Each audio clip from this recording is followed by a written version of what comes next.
Hey, what's going on? My name is Scott. I got to reflecting on my career in law enforcement, which recently ended, but it spanned over a decade. And I wanted to break this video down into categories of the challenges of the job. So the categories are the traumatic challenges, the tedious challenges, the annoying challenges, the saddest challenges, the angry challenges, and the unexpected challenges. One of the first traumatic challenges I noticed when I was working was the death. Seeing people who had taken their own lives in particular really bothered me a lot. I mean, I'll never forget when I responded to a gunshot wound call and we didn't know if it was self-inflicted or someone had been shot by somebody else. And there was a man laying in his front yard face down because he had shot himself with a shotgun. Needless to say, it was very gory. The blood and guts didn't really bother me as much as him taking his own life did. That's what's weird about law enforcement. Cops are bothered by different things. Like the blood and guts didn't ever really bother me. But yet I know some officers who that just the sight of it or the even mention of it, and they started to get sick. But suicides in particular was pretty hard challenge for me to cope with on a traumatic level. Also regarding trauma was the violence. Like I hate violence. And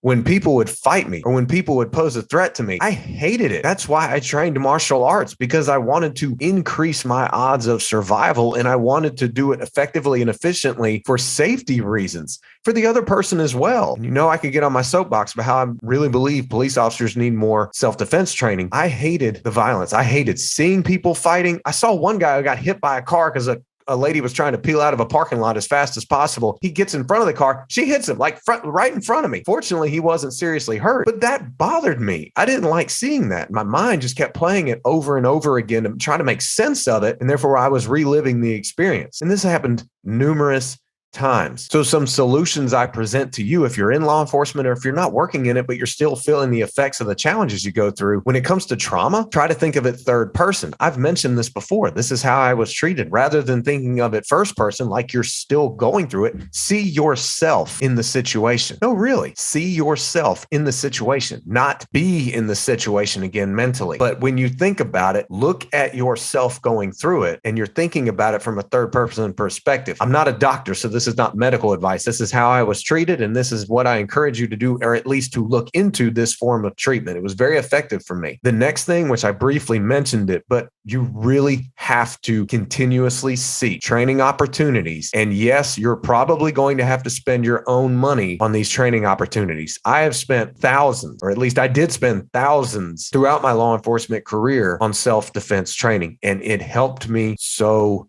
much. I'm very grateful. But you also want to take advantage of the free courses, whether it be for patrol rifle techniques or verbal judo, whatever is offered at your local community colleges or police training academies or police training centers, whatever is available to you, continuously seek to train. And it obviously will help you handle the violence that you can face when working in law enforcement. Gosh, I hated fighting people. I could not stand it. I got kicked, I got slapped, but fortunately, because of the training, I knew exactly what to do to counter it, to not let them get back at me even more. And it was all worth the investment. The next thing that comes to mind when I think about tedious is the paperwork. Gosh, it was so boring. And the policies and procedures it became so many, you couldn't even remember them all. It just could not. And don't get me wrong, you're expected to, but I'll admit, I just could not remember everything. It just got to a point where it was so much. But also, I'll never forget when the body cameras were rolled out at the department where I was working at the time in the summer of 2016. And a police officer who had been working since the 90s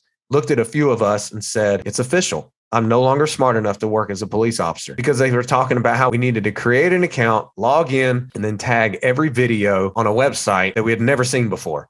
And then there was a rule that we had to start fingerprinting people we arrested for driving while impaired. I mean, it was just one more step, one more thing. It felt like each and every day. But the solution to just getting through the tedious tasks of also sitting through mandated training, which people just read PowerPoints, take it one step at a time. Don't rush through it, particularly doing paperwork, because you're going to end up like me, where I had to go back into work a few times and fix it. And also there's that statement where I believe it to a certain extent, but if you're not careful, you internalize it and it kind of sets you up for a limited mindset. But please understand, you get paid the same no matter what you do. Essentially, most departments, just because you made 12 arrests and busted a bunch of fugitives or something doesn't mean like next week your pay goes up. If you're doing paperwork, you're still going to get paid the same no matter if you were out there catching everyone who was one to please understand there's no way around the paperwork. There's no way around the policies. I understand they have their place, but they're tedious. You just have to get it done one step at a time and realize the crime will be there the next day. So if you're new and you're upset that you have a report that's going to take 3 hours, you're not missing anything. As one of my mentors would usually say, the criminals aren't going to Fiji. They'll be around. The next challenge, I would have to say, it fits in the annoying category. And what I'm thinking about is internally, the negativity and the gossip at a police department can be absolutely demoralizing. Now, for me to say that I've never gossiped, for me to say that I haven't been part of the negativity is a complete lie, because I quit after my first year because of negativity. I've gotten sucked into the gossip wheel numerous times. But if you're not careful, this stuff can really, really, really add to your stress levels on the job. And it can just be downright annoying. Sometimes when police officers get together, that's all they can do is talk about each other. Don't get me wrong. I am guilty about it. It's one of my biggest regrets was not being mindful about it early on in my career. So the solution that I present, the advice I would give is be mindful of who you hang out with at work. Sometimes you have to work with negative coworkers, but you're just going to have to get on the same page, or you're going to have to realize when they pull up to talk to you, they get 5 minutes and then you drive on because you don't need that negative energy. Thinking back and looking at external annoying challenges, I would definitely have to say stuff like when you're directing traffic and the road is clearly closed, or you clearly have to have people go a certain way on a road or something like that. And they come up and they say, but I have to go that way. It's the way I've always gone. Or can I go through here? The road looks closed, but can I still go through? It almost got comical, but at the same time, it was just annoying, especially when it was on fast highways where people are not really paying attention. And it can be very risky. That got annoying to me. But yet some officers can laugh it off and it never annoyed them. Everyone's different. The main thing is you have to address your mental health. You have to work on being professional consistently so that you never show out or something doesn't get the best of you mentally, thus affecting your job performance. So another challenge that comes to mind is sadness. There were times when I was sad, but I did not acknowledge the quote, what you resist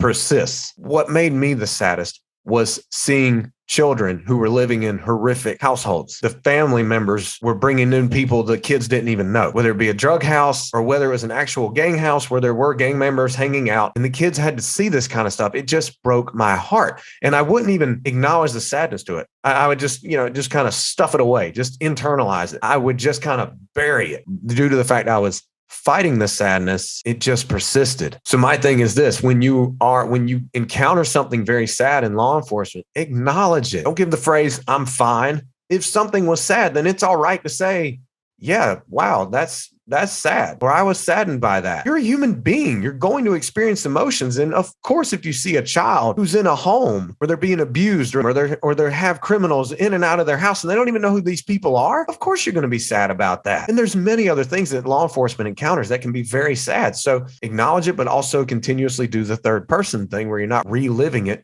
mentally. And you know what else? I love seeing stories about police officers who legally adopted children they see in horrific household conditions. It just warms my heart. But there's other ways to make a difference. And I mean, the school resource officers, they can be the kids' best heroes during the day when those kids are at school. I could go on and on about that. The next challenge I would say was the angry challenge. I got so angry when I would see habitual criminals who had committed several incidents of larceny, or several times they were dealing drugs, and some were in fact dealing things to others that led to their death. And they would just go in and out of jail. Sometimes they would get out of jail after committing a violent crime before you even get done with the paperwork, before I'd even leave the jail. I would get so angry about that. But what I learned was, particularly when I took the Pathfinder Resilience course, was you have to focus on what is within your control. If you want to be part of the change and help to bring about change, yeah, obviously you can do that. But at that moment, do what you can do and remember your reason for getting in, your higher calling. I'm not saying you're not going to be upset, but at least you'll have a way to channel it and understand so it doesn't eat you alive inside because of the anger it can generate. That wasn't good. I shouldn't have gotten so angry. I'm not saying don't wish for a change, but I shouldn't have gotten so angry. The last challenge I would talk about is the unexpected. No cop who's done any kind of time in law enforcement, whether it be, heck, even a year to the 30-year person, is going to say, I'm exactly the same as before I started. No, the job changes you. But the thing is, there's also changes during the career that you weren't expecting, such as a person who's really enjoying detective work. And then they're told, we need more people back out on patrol, you're going back to the road and you're going to work nights. You start, say it's on a Friday, and they say you start Monday or Tuesday of next week. That's an unexpected challenge, or the unexpected challenge of not addressing your mental health. And all of a sudden, while your job is going great and you're loving it, you have a loved one back at home that say, I'm thinking of leaving you. That's an unexpected challenge. The unexpected challenge that even though you did nothing wrong, you're still brought into an internal investigation and you're recorded like you were guilty until you're proven innocent. The unexpected challenge of something happening in your personal life and you still have to show up to be your best for the public, which they fully deserve. There are so many unexpected challenges, whether it be in your personal life or your career, that can come up. And that's when you have to have the resilience, the determination, and make the decision to learn from them, to grow from them, to work your way through them, to make the most of them. And that's not always easy to do, but it's worth the effort. It's worth the commitment. Overall, looking back in my law enforcement career, were there a lot of challenges? Yes, but there were a lot of great things too. I think I'll talk about those in another video, since I've definitely talked about some things that can bring anyone down in this video or the podcast episode, whatever platform you're on listening to this or watching this. The main thing is take care of yourself so that you can do that much better to get through the challenges and you can do great out there when you're protecting the public. Take care of yourself and may God bless.